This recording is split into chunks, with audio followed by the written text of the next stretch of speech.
એક એવા વ્યક્તિ જેમને હાઈસ્કૂલનું શિક્ષણ પણ પૂરું ના કરી શક્યા. એવો એટલા ગરીબ પરિવારમાંથી હતા કે પોતાનો ખર્ચો કાઢવા ફેરૈયા બનીને નાસ્તાની દુકાન ફેલાવીને પેટ્રોલ પંપ પર પણ તેમણે કામ કર્યું છે. એવા યુવક એક વૃદ્ધ બનીને જ્યારે આ દુનિયાને અલવિદા કહ્યું ત્યારે એમની સંપત્તિની કિંમત 68,000 કરોડથી પણ વધુ હતી. દોસ્તો, જો આપ હજુ આ વ્યક્તિને ઓળખી નથી શક્યા તો આપણે વાત કરી રહ્યા છીએ ધીરુભાઈ અંબાણીની. એક એવો સમતોલ ચહેરો જેને પ્રત્યેક વ્યક્તિને મોટિવેશન આપ્યું કે સફળ થવા માટે માત્ર મોટિવેશન, પૈસાની જરૂર નથી, પરંતુ નિયત જોઈએ. સફળતા એને જ મળે છે જે તેના માટે જોખમ ઉઠાવે છે. ધીરુભાઈએ વારંવાર સાબિત કર્યું વ્યવસાયનો નહીં પરંતુ આગળ વધવાનું સપનું એમનું હતું. તો ચાલો મિત્રો, આજના વિડીયોમાં આપણે જાણીએ કે ધીરુભાઈએ પેટ્રોલ પંપથી લઈને અહીં સુધીનું સફર કેવી રીતે પૂરું કર્યું, અને આજે રિલાયન્સ ઇન્ડસ્ટ્રીમાં મુકેશ અંબાણીનો કેટલો મોટો સહયોગ છે, અને આજે અંબાણી પરિવાર કેટલી સંપત્તિના માલિક છે. તો બસ આ વિડીયોને અંત સુધી જોઈ લેજો, તમને તમામ માહિતી મળી રહેશે.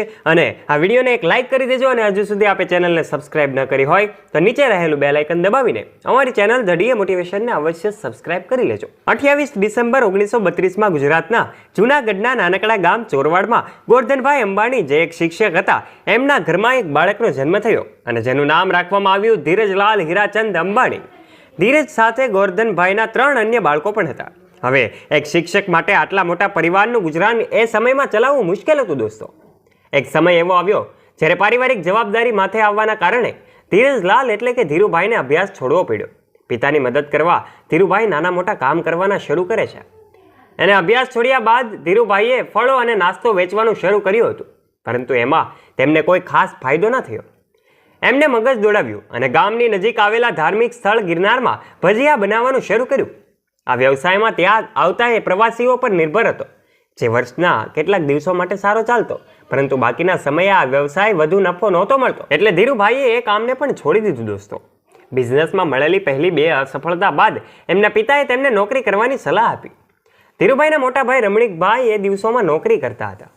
એમના મદદથી ધીરુભાઈને ત્યાં યમન જવાનો મોકો પણ મળ્યો. ત્યાં તેઓ એક સેલ કંપનીના પેટ્રોલ પંપ પર નોકરીની શરૂઆત કરે છે અને માત્ર 2 વર્ષના ટૂંકા સમયગાળામાં પોતાની સારી પ્રતિભાથી મેનેજરની પોસ્ટ મેળવે છે. પરંતુ આ સમયે પણ એમનું મન નોકરી તરફ ઓછું અને બિઝનેસના આઈડિયામાં વધારે રહેતું. એમને દરેક સંભાવના પર એ વિચારો કર્યા કરતા કે કેવી રીતે તેઓ એક સફળ બિઝનેસમેન બની શકે. જોકે આ પછી ધીરુભાઈ અંબાણીને ખબર પડી કે ત્યાંના જે ચલણી સિક્કા છે, જેમાં ચાંદી લાગેલું છે, જેની કિંમત તેમના સિક્કાઓથી પણ વધુ છે, તો ધીરુભાઈ અંબાણી અધિક માત્રામાં સિક્કાઓને ખરીદવા લાગ્યા અને પોતાની પાસે એકત્ર કરવા લાગ્યા. ધીરુભાઈ આ સિક્કાઓને ઓગાળીને ચાંદી વેચીને લાખો રૂપિયા કમાણા. અને પછી ત્યાં યમનમાં સાલ 1957માં મુકેશ અંબાણીનો જન્મ થાય છે. ત્યારે તેમનો પરિવાર એટલો અમીર નહોતો. 1958ની વાત છે કે તેઓ યમન છોડીને ભારત પરત ફર્યા. ભારત આવી ધીરુભાઈ અંબાણીએ કપડાં અને મરી મસાલાનો વ્યવસાય શરૂ કર્યો. શરૂઆતમાં ધીરુભાઈએ કપડાના પ્રોડક્શનમાં એવા દોરા બનાવ્યા જેને કપડાં બનાવતી કંપનીઓને ખૂબ જરૂર હતી.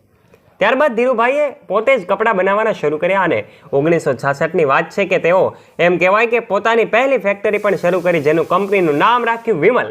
ધીરુભાઈની કંપની સફળ રહે અને વિમલે ખૂબ મોટું બ્રાન્ડ બની ગયું હતું. પરંતુ હજુ પણ મુકેશ અંબાણીની સ્કૂલ લાઈફ એક મિડલ ફેમિલીમાં જ વીતી હતી. એમના પિતાનો વ્યવસાય તો ખૂબ સારો ચાલતો હતો. દોસ્તો, પરંતુ જ્યારે તેઓ એટલા મોટા બિઝનેસમેન નહોતા બની શક્યા. મુકેશ અંબાણીએ પોતાના ભાઈ અને આનંદ જૈન સાથે મુંબઈના હિલ ગેરેજ હાઈસ્કૂલમાં અભ્યાસ કર્યો અને ત્યારબાદ મુકેશ અંબાણીએ મુંબઈ કોલેજનો અભ્યાસ પૂરો કર્યો અને ત્યારબાદ તેઓ ઇન્સ્ટિટ્યૂટ ઓફ કેમિકલ ટેકનોલોજીમાં કેમિકલ એન્જિનિયરિંગમાં BAની ડિગ્રી પૂર્ણ કરી. ત્યારબાદ ગ્રેજ્યુએશન પૂરું કર્યા બાદ મુકેશ અંબાણી અમેરિકા અભ્યાસ કરવા માટે સ્ટેનફોર્ડ યુનિવર્સિટીમાં એડમિશન લે છે. એડમિશન તો લીધું દોસ્તો, પરંતુ વચ્ચે એઓએ અભ્યાસ છોડીને ભારત પરત ફરવું પડ્યું, કારણ કે એ જ વખતે તેમના પિતાનો બિઝનેસ સારો ચાલતો હતો, જેનાથી તેઓ તેમના પિતાની મદદ કરી શકે.